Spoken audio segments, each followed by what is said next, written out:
On February 12, 2023, two American F-16s circle over Lake Huron while searching for a target with no obvious wings, visible engine, or clear payload.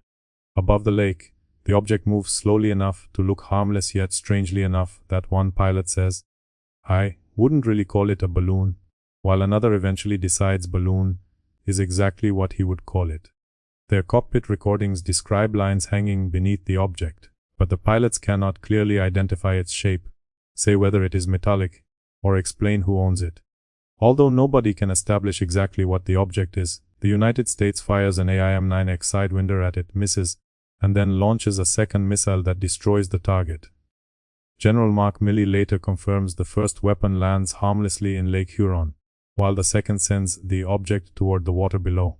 Yet the strangest part begins after the explosion, because the public waits more than 3 years to see what those pilots actually saw. By May 22, 2026, the Pentagon finally releases infrared footage through a disclosure program called Pursue. After years of UFO speculation, military secrecy, congressional questions, conflicting descriptions, and theories about mysterious craft, the target in that footage looks remarkably like a balloon.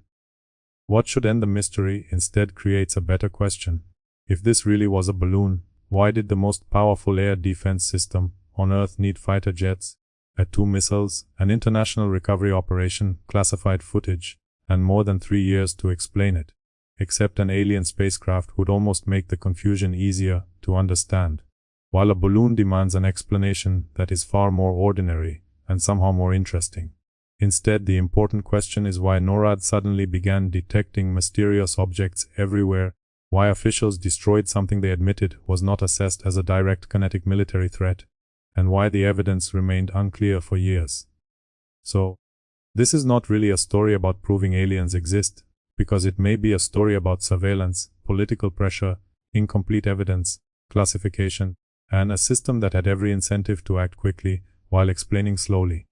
To understand why, we need to go back 8 days, because the chain begins with an embarrassment large enough to change what North American air defenses were looking for. 8 days earlier, on February 4th, an American F-22 shoots down a large Chinese balloon off South Carolina after it crosses a substantial portion of North America.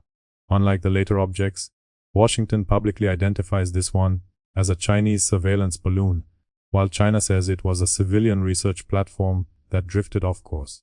Whatever side of that dispute you choose, the American problem is obvious, because something enormous traveled a very long way before being destroyed. Suddenly, everyone wants to know how it got so far, and that embarrassment changes what NORAD starts watching. At a Pentagon briefing after Lake Huron, Assistant Secretary of Defense Melissa Dalton says officials had begun scrutinizing those altitudes more closely and had enhanced radar detection. She explains that those changes could partly account for why so many objects were suddenly appearing on screens, which matters because the sky itself may not have changed at all. Van Herk adds that radar systems normally filter clutter and can exclude slow objects using velocity gates. Following the Chinese balloon incident, NORAD adjusts some settings to gain better fidelity on smaller and slower targets. Possibly, the first answer is embarrassingly simple. The sky did not suddenly fill with strange craft, because the filter changed and the military began noticing things it had previously ignored. Then events accelerate, as an F-22 destroys another unidentified object near Alaska on February 10th, and another over Canada's Yukon territory on February 11th. Next, NORAD picks up a radar contact near Montana, loses it, then sees an intermittent contact farther east near Wisconsin that officials believe may be related, although the connection is never confirmed. Now the object is moving toward Michigan and Lake Huron, meaning that 8 days after one enormous Chinese balloon embarrassed Washington, another unknown object is drifting through American airspace while everyone is watching. February 2023 was therefore not a particularly good month to be anything inflatable. This is where the word why becomes more useful than UFO, because officials had not determined what the recent objects were, and did not assess them as direct kinetic military threats. Defense officials still worried about proximity to sensitive sites and potential hazards to civilian aviation, leaving Washington with two ugly choices: shoot down something harmless and look ridiculous, or allow another unknown object to cross sensitive territory immediately after the Chinese balloon and looked dangerously complacent. Given the previous week's embarrassment, the safer political choice becomes obvious, and the government chooses caution in the most expensive possible way. Eventually, the object crosses Michigan's Upper Peninsula at roughly 20,000 feet, while NORAD tracks it and fighters move into position. President Joe Biden authorizes the engagement, and F-16s from the Minnesota Air National Guard's 148th Fighter Wing move in once officials find safer geometry for falling debris. During the intercept, one pilot refuses to call the target a balloon, another later does, and the recordings capture genuine uncertainty rather than anything resembling a clean identification. Notice what is missing, because there is no impossible acceleration, no instant 90-degree turn, no jump to Mach 20, and no visible propulsion system bending physics into modern art. Nothing about the object's movement appears extraordinary. The mystery is not what it is doing, but what it actually is. Early descriptions make it sound stranger because a U.S. official refers to an apparently octagonal structure with strings hanging beneath it and no discernible payload. Still, the military selects an AIM-9X Sidewinder, and the first missile misses before the second finally destroys the target. Consequently, the missed Sidewinder is not proof that everyone forgot how aviation works, but as a symbol it is almost perfect: a sophisticated fighter, an advanced missile, a tiny drifting object, and nobody completely sure what they are shooting. Ultimately, destroying the target solves the airspace problem, while creating an obvious investigative problem, because destroying the thing you are trying to identify also destroys your best evidence. Authorities search Lake Huron with Canadian assistance, but worsening conditions eventually force the RCMP to suspend the effort on February 16.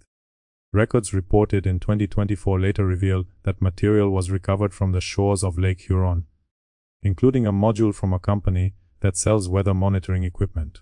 Unfortunately, officials are uncertain whether that debris actually came from the Shootdown, while Canadian records only raise a possible weather balloon connection rather than establish a forensic identification.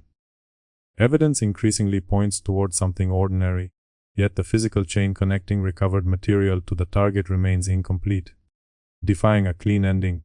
The story survives because the government still has not released the one piece of evidence most capable of reshaping the debate: the video. When May 2026 finally arrives, the footage changes the question in a way that is almost more damaging than the original mystery. Rather than asking why the Pentagon would hide something extraordinary, viewers can now ask why something that looks so ordinary took more than 3 years to reach the public. Remarkably, the system appears able to decide to fire a missile faster than it can decide to release the video of what it fired at. Specifically, on May 22, the Pentagon clears its second batch of records under PARS-UE, and the Lake Huron footage appears in Release 2. There, after 3 years of speculation about an octagonal mystery craft, the infrared target looks roughly rounded with something like a line hanging beneath it. Soon after the missile reaches the object, the target fragments in a way that independent analysis by the war zone argues is strongly consistent with a balloon. According to information released with PARS-UE, AARO found relevant material stored on a classified network, while the broader collection included records whose chain of custody could not always be fully established. Regarding this video, AARO assessed that it was likely derived from an infrared sensor aboard a U.S. military platform and uploaded to a classified network in February 2023. Later, the Pentagon confirmed the footage shows the Lake Huron shootdown, although none of that proves tampering, a cover-up, or extraterrestrials. Enter Sean Kirkpatrick, who led AARO until late 2023 and later discussed the February shootdowns during an April 9, 2026 presentation, where his assessment was blunt: they were balloons. Kirkpatrick's statement does not equal forensic identification. While the PARS-UE archive still categorizes the relevant material among unresolved cases, herein lies the contradiction.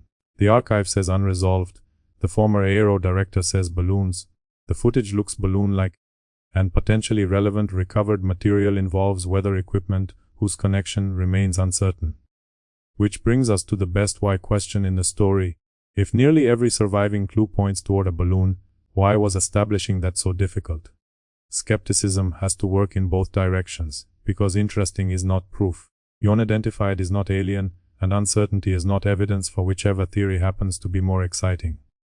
Analytically, we can now separate two questions, and the first is what the Lake Huron object most likely was. Based on everything publicly available, the strongest explanation is a balloon or balloon-like object, because it moved slowly, pilots saw lines beneath it. Nothing in its documented behavior required exotic propulsion, and the released footage looks balloon-like. Potentially relevant debris involved weather monitoring equipment. Canadian records considered a weather balloon explanation, and the former head of RO later characterized the February shootdowns as balloons. Available evidence therefore requires neither aliens, anti-gravity, impossible technology, nor anything else that needs physics to file a complaint. But the second question is much more interesting. Why did a probable balloon become a 3-year UFO mystery? Everything begins with the Chinese balloon, which exposed an air defense problem and created enormous political pressure. Subsequently, NORAD changed its radar scrutiny. Enhanced settings revealed more slow and small objects, and those contacts appeared when Washington had every incentive to avoid looking passive again. Faced with that pressure, officials acted before positive identification, because allowing another mysterious object across sensitive territory suddenly seemed more dangerous than shooting down something harmless. Missiles destroyed evidence, recovery conditions made confirmation difficult, potential wreckage appeared without a confirmed connection, and visual evidence remained classified. From that point, the UFO story practically wrote itself. You had fighter jets, classified footage, an octagonal description, strings, unknown ownership, a missile miss, missing wreckage, and government silence, which is not proof of extraterrestrial visitation, but is an excellent conspiracy theory starter kit. Arguably, the government underestimated something basic, because if you tell people you shot down a strange object, but cannot say exactly what it was, cannot show the video, and cannot recover enough confirmed debris to identify it, speculation becomes inevitable. Nobody needs shadowy agents when unanswered questions can do the work for free. Naturally, that raises the question of who the villain is, if there even is one. China triggers the chain with its balloon. The pilots carry out an unusual mission under difficult conditions, and Pentagon secrecy contributes to the confusion. Really, the deeper villain is a system with every incentive to act quickly and every incentive to explain slowly. Politically, after the Chinese balloon, doing nothing becomes dangerous, shooting becomes easier to justify, destroying unknown objects makes identification harder, and classification makes public explanation harder again. Delayed explanations then allow suspicion to grow until years later, like the government releases footage that appears to support the mundane explanation people probably could have handled in the first place. None of this requires a cinematic conspiracy when institutions can create confusion simply by protecting information, avoiding risk, communicating cautiously, and then acting surprised when everyone assumes the missing information must be explosive.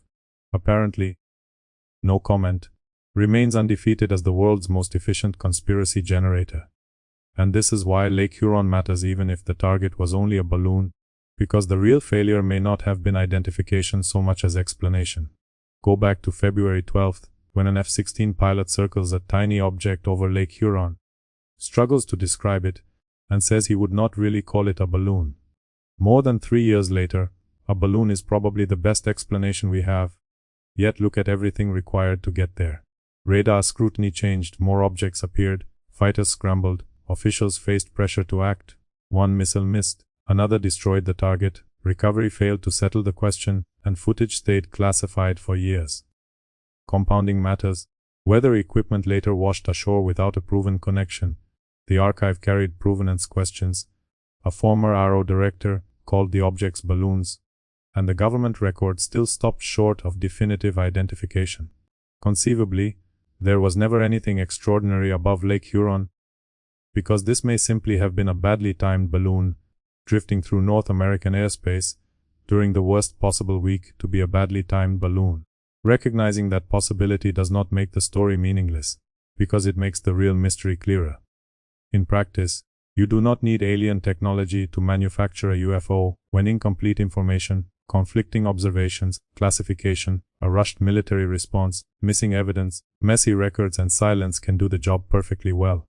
Time does the rest, because every month without an answer makes the eventual answer look more suspicious, and every classified image more extraordinary. Fundamentally, Lake Huron shows something more useful.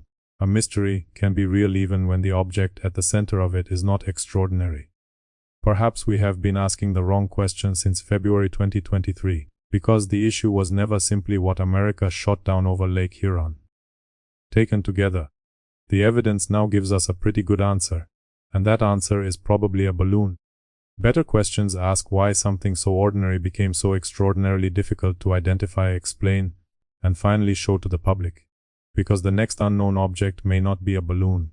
The next radar contact may actually matter, and when that happens we will depend on the same system to know the difference. If you enjoyed this investigation, subscribe and tell me what you think below.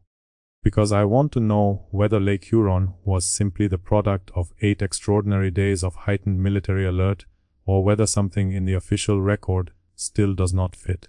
Considering the fighter jet's 2 missiles, recovered debris, cockpit recordings, and 3 years of classified footage. We are finally close to knowing what was floating over Lake Huron. Strangely, the most remarkable part is not that America could not identify it immediately, but that the system could decide to shoot it down faster than it could decide to explain what it had shot.